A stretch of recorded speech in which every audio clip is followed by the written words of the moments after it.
Good morning, good afternoon, good evening, whatever it is for you. I'm Michael John, and welcome to my YouTube channel, Michael John Paranormal, where you're going to hear stories about ghosts, shadow figures, cryptozoology, UFOs, aliens, and so much more. For today, I wanted to share one of my own personal stories with you from a book that I've titled When You Talk to the Dead, They Hear You. This is about a friend of mine that I met up in Sarnia a couple years back. This friend of mine still lives with me today. Wait, let me tell you the story and you'll get to know my friend. Oh, hey. Well, I should back up a bit. Sorry, I don't mean to scare you. One more thing. I have a nice little ambiance set up with a skull and some incense burning and a little doll to go along with it.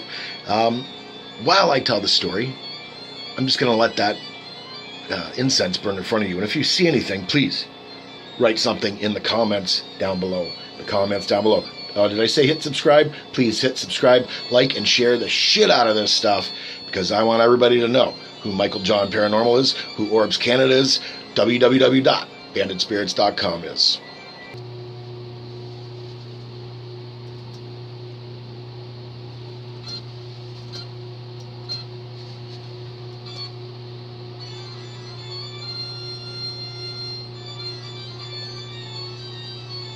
And like I promised, here is a short story of mine from my book, When You Talk to the Dead, They Hear You.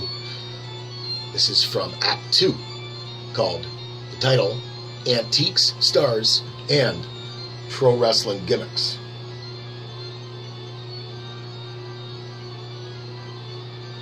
Now I have to ask, just how many wonderful stories are really out there about people getting signs from their spirit guides, entities, whatever it is you believe. Not to mention how many people hear from friends, that's our dear departed family members, pets, etc., right? The ways that this could happen are countless. One of the ways spirit communication can happen is seeing repeated numbers. For example, numbers such as 1111, 2222, 111, or one I've been seeing a lot lately, 333. Now, I want to point out, whenever I randomly see any of these numbers that I've mentioned or other multiple numbers consistently, I will look the meaning of that particular number up. And I love doing this, and it's really simple to do, believe me. I'll go on a search engine on the internet, and I type in, for example, 1111 meaning. And once I hit enter, a gaggle of meanings generally will come up for me. The next thing I like to do is peruse through a few pages of these meanings. Peruse through a few pages of these meanings. How do you know I'm actually reading this? Right there. Once I feel inclined to do so, I will click on one of the random meanings in the list, meaning I allow my spirit guides, or this is what I believe, I allow my spirit guides to guide me to that correct meaning. So 90% of the time, out of all this random clicking and scrolling, amazingly, I will click on the meaning that just, or a meaning that just blows me away. Blows my mind, I guess, is what I'll say, because it really does. Now, generally, with no pun intended, they are dead on regards to something that is a current situation in my life, usually. Speaking of consistencies, other than seeing numbers over and over, also there are symbols, or let's say there's shapes. Some people claim that they always see triangles, while there's countless others that claim to constantly see hearts. Now, just imagine how many people out there see animals constantly as a spirit guide sign. Some people out there, they've stated they see cardinals representing a loved one or a spirit guide, and it's all about keeping an open mind to the spirit realm speaking out to you, keeping an open mind for signs from them, I guess. Speaking of symbols, I myself have a black star tattooed by my right eye. It's something that my wife and I, we share a tattoo. She has a burgundy one, because that was something we wanted to do together. Now, I keep it there as a reminder to myself as well. This reminds me of my spirit guides, my spirit guide experiences, who on more than one occasion have granted me peace of mind. Now, remember, like I said, if you see anything in that smoke moving there, please comment down below. Let me know what you saw in the smoke.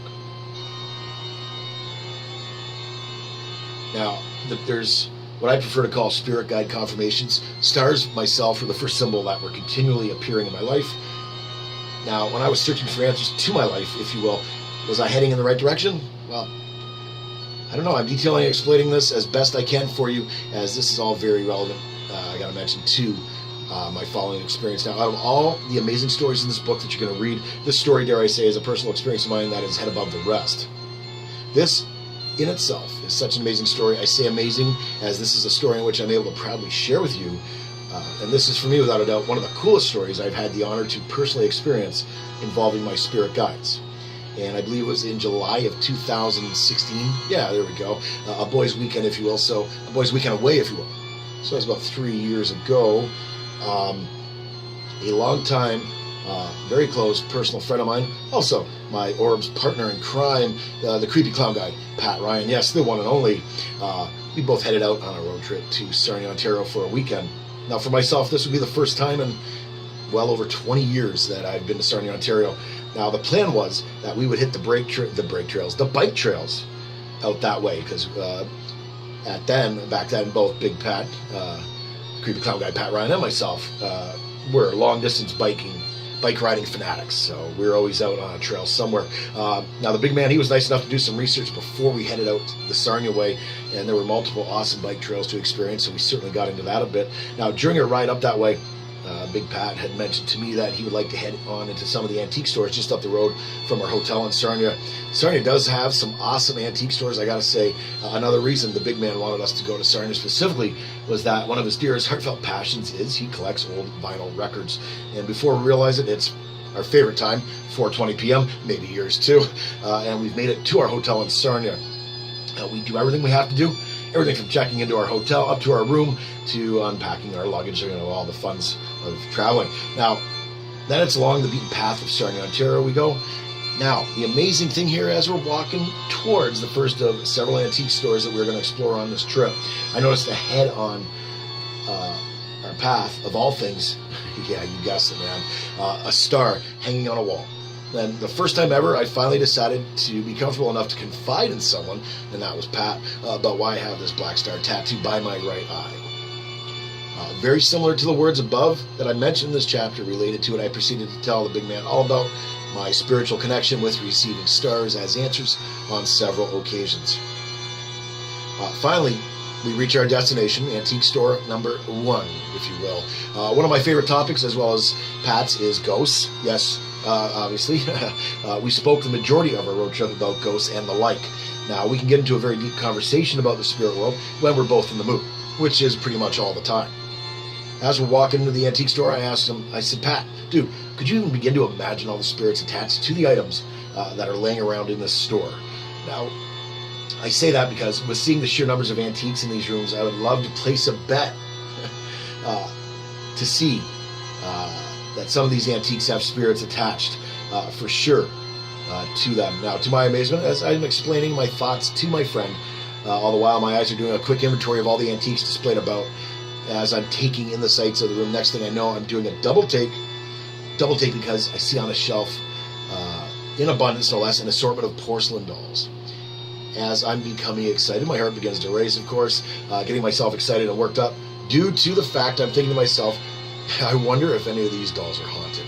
Yeah, the thought of this intrigues me very much, as I've researched numerous dolls online for sale, and despite my wife's wishes, Jolene's wishes, that I never fully entertain this intrigue, which would be the day I decide to bring one home. Countless stories where the owner states these dolls are haunted, what happens, such as keys missing. These are stories of the doll being moved from one room to another, keys missing, then reappearing. Childlike laughter is another one. So hell yeah, I want one for myself. Why wouldn't that be cool? There's nothing scary about it if you don't take it as a negative.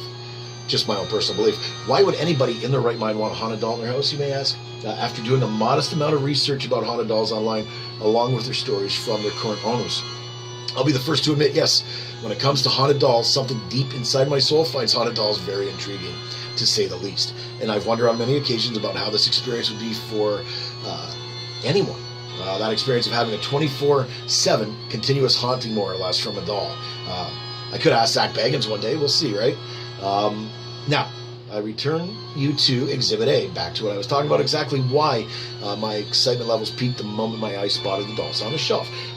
The hint of ADD, I believe I have, kicked in, and just like that, as fast as it came to me, it was like the thought never happened. All thoughts of the dolls I suddenly let go of, so why would I do that? Simple, the debunker in me came out, if you will, and I thought to myself, there's not going to be anybody inside these walls, not a single soul, in any of the 6 to 7 massive antique scatter rooms from floor to ceiling, no less. Who could possibly know anything about any of the porcelain dolls' history, let alone any history on the rest of the knickknacks, toys, furniture that we seem to be drowning in as we're, I was telling myself, Michael, you're just fooling yourself. Don't waste any more time on nonsense. This haunted doll fantasy being the nonsense. Now, Big Pat Ryan and myself we're both former professional wrestlers, and that being said, of course, we are and always will be very young at heart. When I say we're both very young at heart, we both have a passion for action figures. Under this title comes wrestling-related action figures and toys. No surprise to either of us how quickly we were able to sniff out all the wrestling gimmicks, action figures, trading cards, wrestling rings from our youth. Now, I also spotted a couple steel cages to go with the rings, I might add. Now, for two overgrown kids, this was indeed quite a find. You better believe that. While Pat and I were perusing through this gold mine of our childhood, we were approached by a gentleman.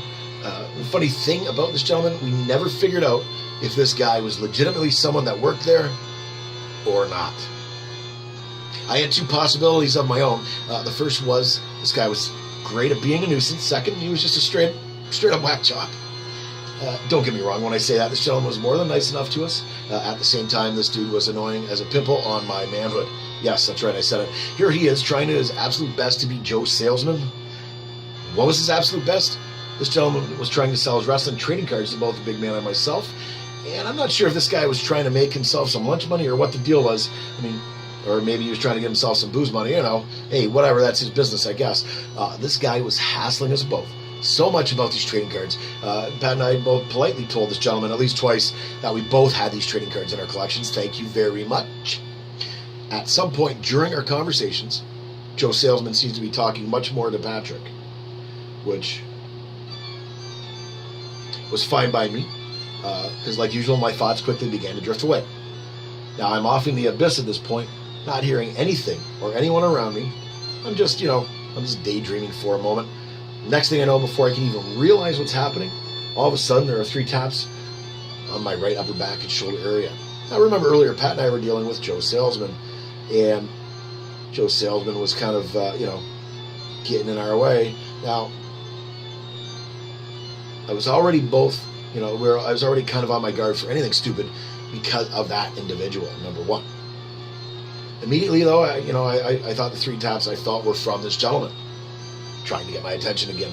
Now, assuming this was the salesman pulling something, I chose to not immediately react to the taps on my shoulder. Yes, I ignored him, and after a few seconds had passed, I turned my head towards the salesman and Pat, or at least where I thought they were, and as I looked their way, to my surprise, more so my intrigue, my God, Big Pat and the salesman, they're nowhere near close enough to touch me, let alone tap my shoulders. And I got to also point out that my left shoulder was closest to this gentleman, not my right side. And after this has processed in my brain, yes, I decided to turn around to see who was standing behind me. The punchline is, once I've turned around, I realize there's nobody near me, and I'm surrounded floor to ceiling again by antiques. Unless, of course, someone was stepping on all the antiques when they stuck up and tapped me on the shoulder. Reality now begins to set in my mind, and like most things that have happened to me regarding anything paranormal, denial begins to set in for me at first. And what I mean by that is, at first I'm thinking, what just happened? Did that just happen? Someone has to be playing a prank on me. And again, I look over at Pat and this gentleman to confirm that what the hell just happened to me. And yep, they're too far away. I even turn around to observe all the antiques, floor to ceiling, one more time. Now finally, here I come to the realization there's nobody around me at all. Eureka, only antiques. And I'm thinking to myself, now that was pretty fucking cool. Because it was. Now, I can't wait to tell the big man about this experience. But while Pat and the salesman are discussing whatever it is they were talking about at that moment, I still didn't want to get over there to hear it. So I decided to go for a walk around the antiques. I wanted to have a look and see what was here. Now, I had walked 5 feet from that spot I'd been standing in, and immediately I noticed a bin of porcelain dolls to the right of me on the floor. Now, my jaw practically drops to the floor because, to my absolute heart-pounding amazement, as I was looking into the depths of the bin, ladies and gentlemen, God damn it, if there wasn't a doll in this random bin that upon looking at it, I instantly knew, absolutely without a shadow of a doubt, I had to have it. The salesman must have thought I was some sort of a raving lunatic. I ran like a 3-year-old kid on Christmas morning towards him and Pat, with this doll in my hands. And from all the excitement, I was literally out of breath asking this guy how much this doll was. No matter what the cost, I thought to myself, I was hell-bent and determined that I was not going home without it. So my mind was made up come hell or high price. Another jaw-dropping moment on this day for me as the man said, $2, please. Really? That was my surprised response to him. Oh my God, what an incredible steal is what I was just telling myself. Just by chance, I had a Canadian toonie in my pocket, which for readers that may not know this, that's our $2 coin. I quickly grabbed the toonie out of my pocket, of course, and believe me when I say I couldn't pay for my new find fast enough.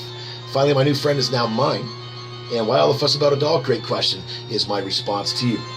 With an amazing answer, I have no doubt some of you, your skin will crawl.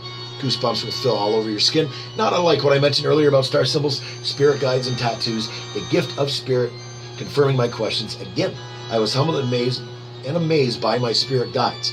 This Harley Quinn style gold and silver clown doll has a gold star by its right eye, just like me.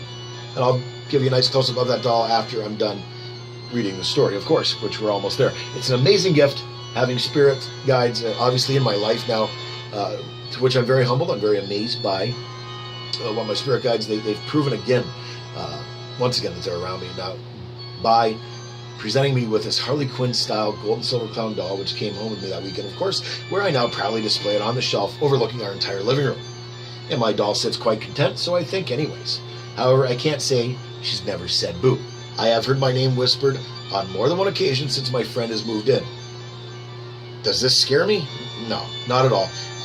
I can say I don't feel any negative energy, and I refuse to feel negative energy at all from this doll or any other entity or being.